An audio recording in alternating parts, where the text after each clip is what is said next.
안녕하세요. 오랜만에 이제 어, AI 아주 재밌는 유튜브가 하나 떠서 자동 추천으로 지금 보고 있는데, 요게 뭐냐면요, 재밌어요. 대전 MBC에서 아마 라디오인지 TV인지 모르겠는데, 제목이 이겁니다. 포스트 코로나 AI 과학자들이 진단하는 코로나 이후의 대한민국의 변화. 제목이 너무 핫해요. 그러니까 인공지능하고 코로나를 연결시킨 거죠. 그러니까 4차 산업혁명이 이제 어떻게 빨라질 것인가에 대해서 거의 1시간 동안 거의 굉장히 깊이 있는 대화가 지금 이어지고 있는데, 이거는 이제 뭐 이걸 아무튼 굉장히 퀄리티가 대단한 어, 이 상상을 많이 해보게 되는 유튜브다. 그래서 아무튼 이 링크를 제가 이제 이 영상 밑에다 달아드릴게요. 그래서 한번 저랑 같이 한번 보시고, 그다음에 어 제가 이제 그 예전에는 과학 잡지를 종이로 받아봤잖아요. 근데 이메일 잡지가 발달하면서 이제 점차적으로 이 사람들이 다 오픈하기 시작했단 말이죠.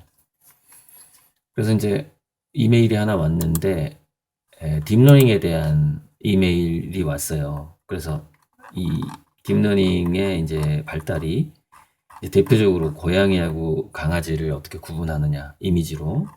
근데 아이고, 무수한 그림을 학습시킴으로써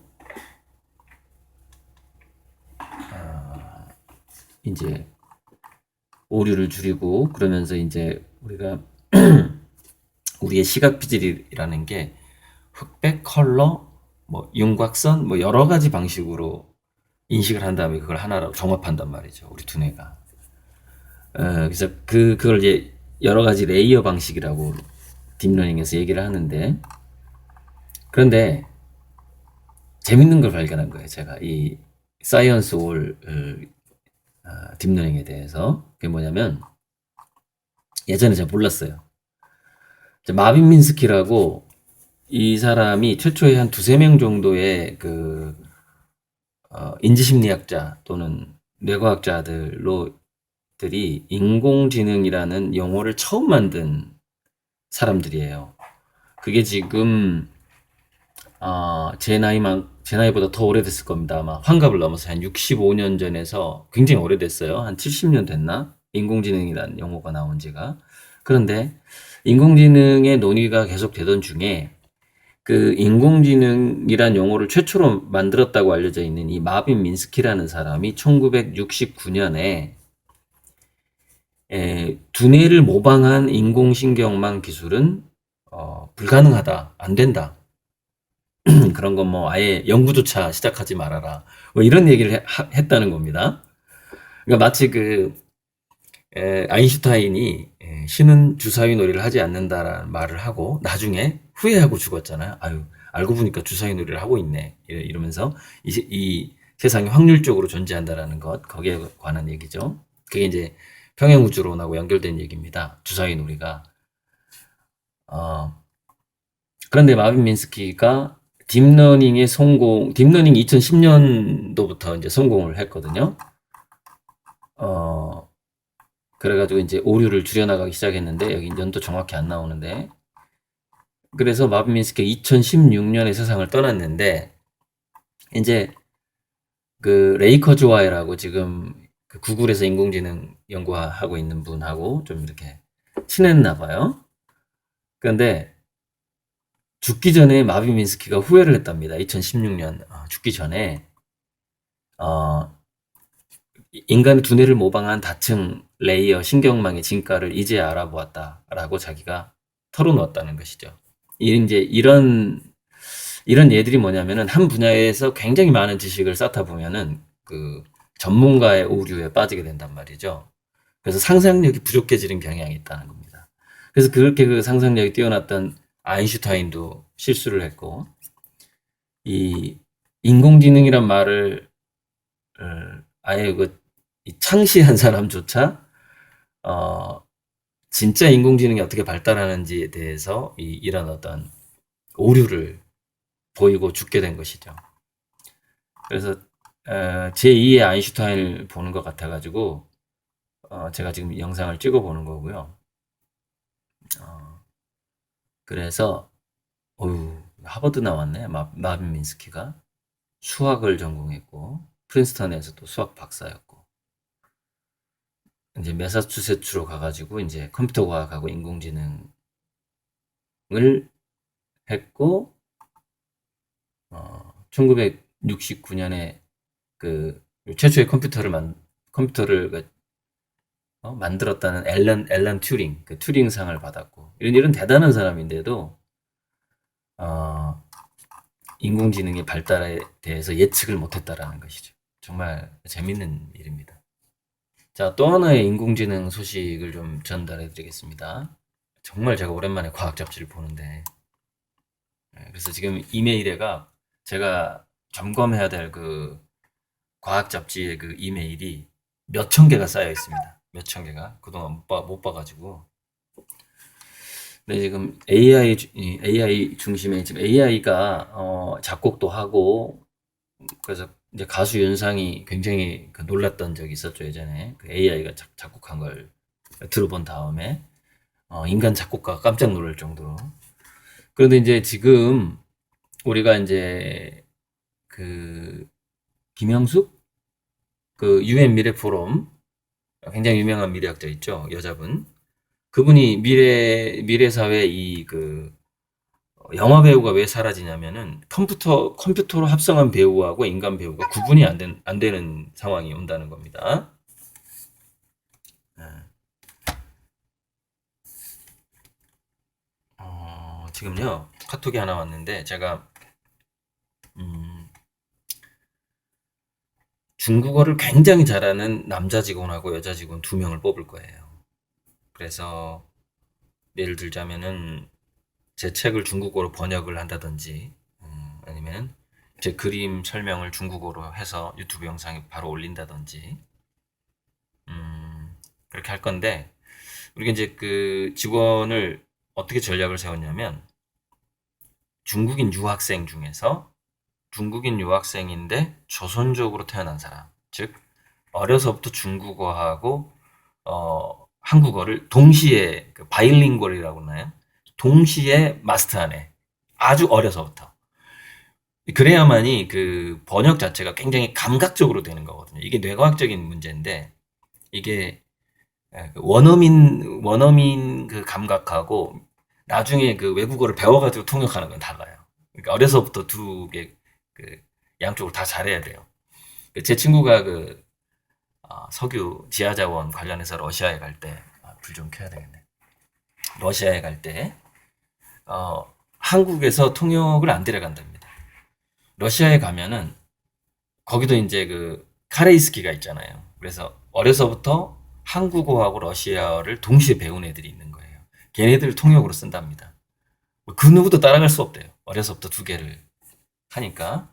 그래서 제가 이제 제 직원도 어려서부터 그 2개국어를 동시에 한 남직원 한 명, 여직원 한 명 이렇게 뽑을 건데, 그래서 이제, 여러 가지 뭐 번역, 유튜브 중국어 소개, 제 그림에 대한 아주 세세한 그 내용들, 이런 것들이 이제 중국어 채널을 따로 만들 필요는 없고 아마 제 채널에 올리면은 올리고 이제 한국어 자막 처리가 돼야 될 것 같습니다. 그것까지 이제 시킬 거고, 그 제 영어 소개 채널은 이 친구가 미술 공부하느라고 현재 영상을 못 올리고 있어요. 무슨 얘기냐면은 통역이라는 것이 그 분야에 대한 배경 지식이 있지 않으면 통역이 불가능합니다.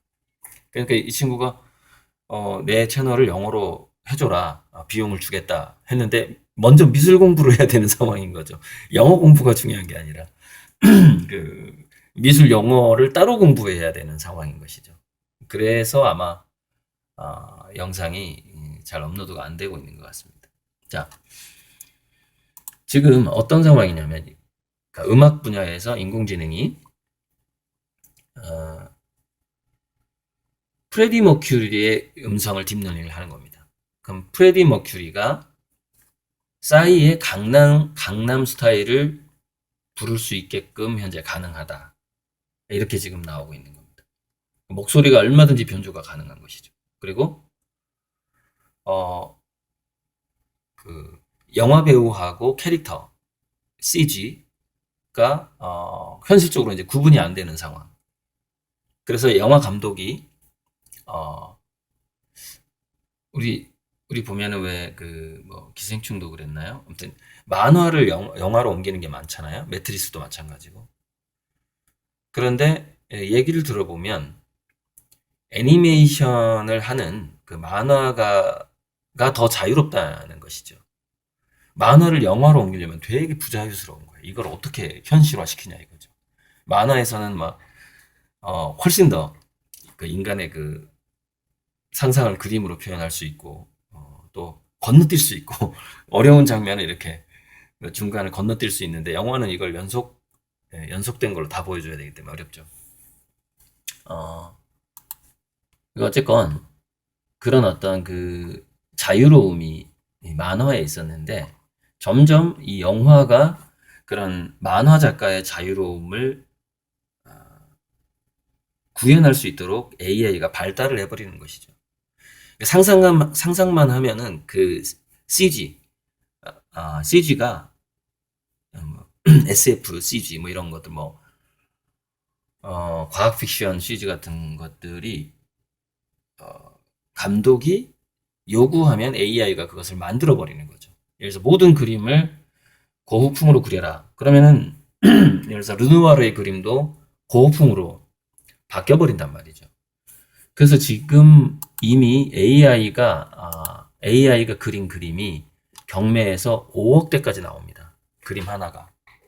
AI가 그린 그림이 제 그림보다 훨씬 비싸요. 이게 말도 안 되는 상황인데 조만간 제가 따라잡겠지만 지금 그런 상황이에요. 그리고 또 이제 뭐냐면은 동물이 그린 그림 중에서 코끼리가 그린 그림이 800만 원인가 팔린 적이 있어요. 코끼리가 그린 그림이. 그래서 작년 제 백호 가격이죠. 그래서 작년에 제가 올해 동물 화가의 가격을 돌파했습니다. 그러니까 지구상에서 돼지 화가, 원숭이 화가, 코끼리 화가가 유명한 화가가 있는데 제가 2020년이 돼서야 이제 이 월드 전 세계 화가들의 경쟁 선상에서 제가 동물을 넘어선 겁니다. 동물이 받는 가격을 넘어섰는데 아직 인공지능 AI 로봇이 받는 가격을 못 넘어선 거죠. AI 로봇은 아마 대략 50호를 5억에 판 것 같은데 그러면 호당 1억입니다. 제가 내년에 호당 100만 원이거든요. 제가 호당 1억이 되려면 과연 몇 년이 걸릴까요? 굉장히 빠른 속도로 올 것 같은데 갑자기 올 것 같은데 어쨌건 저는 아직 그 인공지능의 그림값을 넘어서지 못했다. 자, 중요한 거는 제가 예전부터 인공지능 시대에 이것도 이제 이지성 작가의 그 비판까지 나오게 되는데 인공지능 시대는 스티브 잡스가 말했던 대로 고도로 발달한 디지털은 아날로그화 된단 말이죠. 캄테크화되고. 그래서 우리가 상상하는 것을 인공지능이 도와주는 시대가 되는 겁니다. 그래서 창의력하고 상상력이 뛰어날수록 훨씬 더 강력한 인간이 되는 겁니다. 미래 사회는.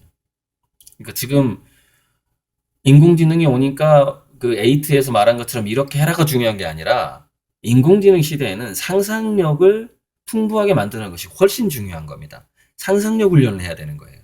그래서 저는 그쪽으로 계속해서 강의를 했고 이지성 작가는 공포 마케팅을 해서 책을 팔아먹은 것이죠. 다시 한번 오늘 누가 뭐 이지성 작가 비판했다고 누가 댓글을 달았더라고요. 그래서 제가 이런 댓글 달지 마시고 본인이 취할 것만 취하세요. 그러니까 이지성 작가한테 취할 거 취하고 나한테 취할 거 취하고 자기 걸 만들어가는 시대입니다. 지금은 이제 그런 식으로 살짝 공격적으로 댓글을 달았습니다. 자, 그래서 지금 AI가 고풍으로도 그림을 그리고 뭐 예를 들어서 김광석의 노래를 싸이가 부르면 어떻게 될까? 뭐 이런 것도 할 수 있고, 아주 그냥 그 자유자재로 음악하고 미술, 예체능 분야에서 대단한, 지금 조금 지나면 AI 안무가 나올 겁니다. 인공지능이 연구한 안무. 근데 지금 왜 AI 안무가 안 나올까요? 인간의 근육을 아직 못 따라가는 겁니다. 인간의 근육의 정교함을. 제가 예전에도 말씀을 드렸는데, 음악 미술은 더 빨리 따라오지만, 이 요리는 쉽게 따라오지 못할 거다, 인공지능이. 오래 걸린다. 왜냐면은 인간의 손가락처럼 자유자재로 움직이는 이 기술, 이거를 만들려면 한 50년은 더 걸린다. 제가 이제 그렇게 얘기한 적이 있죠. 그러니까 지금 한 10년 지났으니까 앞으로 이제 40년 정도 더 걸리고, 이제 AI 요리사가 식당에서 걸어 다닐 정도다. 그러면 30년에서 50년이 더 걸린다는 얘기입니다. 그러니까 팔 정도, 그러니까 요리하는 팔은 나오죠. 근데 그건 다 세팅되어 있어요. 음식 자체가 예를 들어서 기본 가공이 되어 있는 거죠. 그래서 인간이 보조를 도와줘야만이 협업 시스템이 로봇이죠. 지금 요리사 로봇은. 제가 말하는 요리사 로봇은 진짜 인간 요리사처럼 로봇이 요리를 하려면 아직도 30년은 기다려야 된다는 것이죠. 그래서 미용사라든가 요리사 기술이 그래도 2, 30년 먹고 살 수 있다 이거예요. 잘하면. 그래서 공부보다는 요리나 미용 기술이 더 낫다. 이런 강의도 예전에 제가 한 적이 있죠. 그래서 오늘은 이제 이렇게요. 그 과학 잡지 이메일 하나만 열어봐도 할 얘기가 이렇게 많은데, 오늘은 AI 이야기가 나와서 특별히 한번 과학 잡지를 열어서 여러분들한테 한번 일종의 이게 신문 비전 개념인데, 예전에 했던 오랜만에 신문 비전을 한번 해보네요. 이상입니다. 그리고 참 새로운 소식은 150호, 200호 그림으로 이렇게 확장하는 분들이 이제 슬슬 나오고 있습니다. 제가 이제 150호, 200호까지 이렇게 풀어드렸기 때문에. 그래서 150호, 200호는 제가 사다리 타고 올라가야 되고 막 의자 위에 올라가야 되고 워낙에 크니까. 근데 화면이 큰 만큼 질주 본능을 만족시킨다는 거죠. 큰 붓으로 확 이렇게 그리는. 100호 그릴 때보다 더 힘은 들고 시간도 걸리겠지만 쾌감이 있단 말이죠. 그래서 제가 150호, 200호를 권장하는 건 아닌데, 다 뻥튀기 하세요. 그게 더 가성비가 좋습니다. 어차피 6월달까지 들어오는 돈은 제가 다 돌려드릴 거니까 아무튼 마음껏 뻥튀기 하세요. 그러니까 전체가 1000호 미만으로요. 그러니까 100호를 뭐 10개 이상 시켰다 그러면 3개를 하나로, 3개를 합쳐서 150호 2개 뭐 이런 건 자유자재로 됩니다. 그런 건 되니까 얼마든 언제든지 되니까 그거는 걱정할 거 없고, 자기가 주문한 게 총 1000호가 안 남았다 그러면은 150호, 200호까지 확장하는 것도 한번 해볼 만하다. 제가 그림 그리는데 좀 신나게 그릴 수 있는 그 크기이기 때문에 그렇습니다.